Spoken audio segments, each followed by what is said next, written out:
حضرت عمر رضی اللہ تعالیٰ عنہ کے دور خلافت میں ایک نوجوان تھا، بڑا عابد و زاہد، متقی، پرہیزگار۔ تو اس کی عبادت کی وجہ سے حضرت عمر رضی اللہ تعالیٰ عنہ بھی اس سے بہت زیادہ محبت کرتے تھے۔ یہ نوجوان مسجد نبوی میں عبادت کیا کرتا تھا۔ اس کے ایک بوڑھے والد صاحب تھے، تو یہ ایک مرتبہ عشاء کی نماز پڑھ کے اپنے والد محترم کی خدمت میں گھر جا رہا تھا۔ اس کے راستے میں ایک فاحشہ عورت کا گھر پڑتا تھا۔ وہ فاحشہ عورت اس نوجوان پر فریفتہ اور عاشق ہو گئی تھی، اور روزانہ راستے میں جاتے ہوئے اس نوجوان سے چھیڑ خانی کیا کرتی تھی۔ یہ نظریں بچا کر آرام سے نکل جایا کرتا تھا۔ ایک مرتبہ اس نوجوان کے دل میں بھی شیطان نے گناہ کا خیال ڈالا، اور یہ اس عورت کے گھر کی طرف جانے لگا۔ جب دروازے پر پہنچا تو اس کو اللہ تبارک و تعالیٰ کا یہ فرمان یاد آیا، ان الذین اتقوا اذا مسهم طائف من الشیطان تذکروا فاذا هم مبصرون، کہ جو اللہ سے ڈرنے والے ہیں، جب شیطان ان کے دلوں میں گناہ کا خیال ڈالتا ہے تو وہ اللہ کے حکم کو یاد کرتے ہیں، ان کی آنکھیں کھل جاتی ہیں۔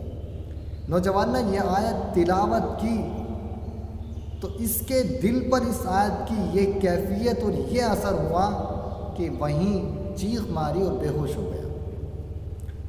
اس فاحشہ عورت نے اس نوجوان کو اٹھوایا اور اس کو اٹھوا کر اس کے گھر کے دروازے پر ڈلوا دیا۔ اس کے بوڑھے والد اس فکر میں تھے کہ بیٹا کب آئے گا۔ اسی بے چینی میں گھر سے نکلے، دیکھا کہ دروازے پر بیٹا بے ہوش پڑا ہوا ہے۔ اٹھا کر گھر لے کر آئے۔ بیٹا ہوش میں آیا، پوچھا بیٹا کیا بات ہے، اتنی تاخیر سے گھر کیوں آئے اور دروازے پر بے ہوش کیوں پڑے ہوئے تھے؟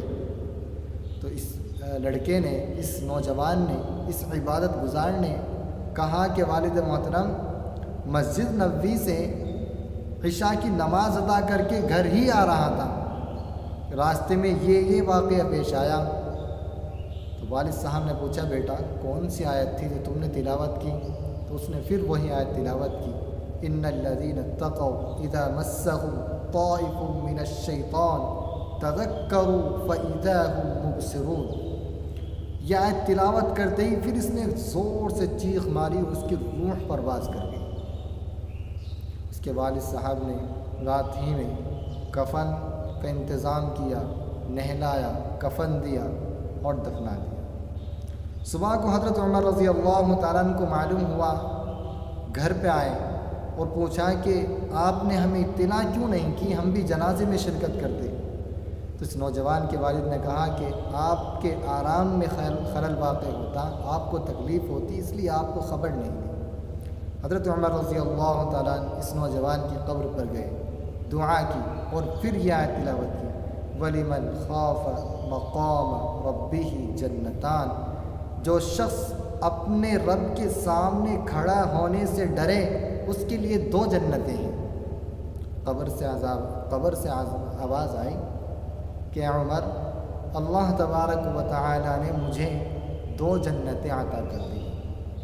میرے بھائیوں، جو شخص اللہ سے ڈرتا ہے، تقوی اختیار کرتا ہے، گناہوں سے بچتا ہے، اللہ تبارک و تعالی اپنی جنت میں سے اس کو 2 جنتیں عطا کریں گے، 2 گھر عطا کریں گے۔ وَلِمَنْ خَافَ مَقَامَ رَبِّهِ جَنَّتَانِ۔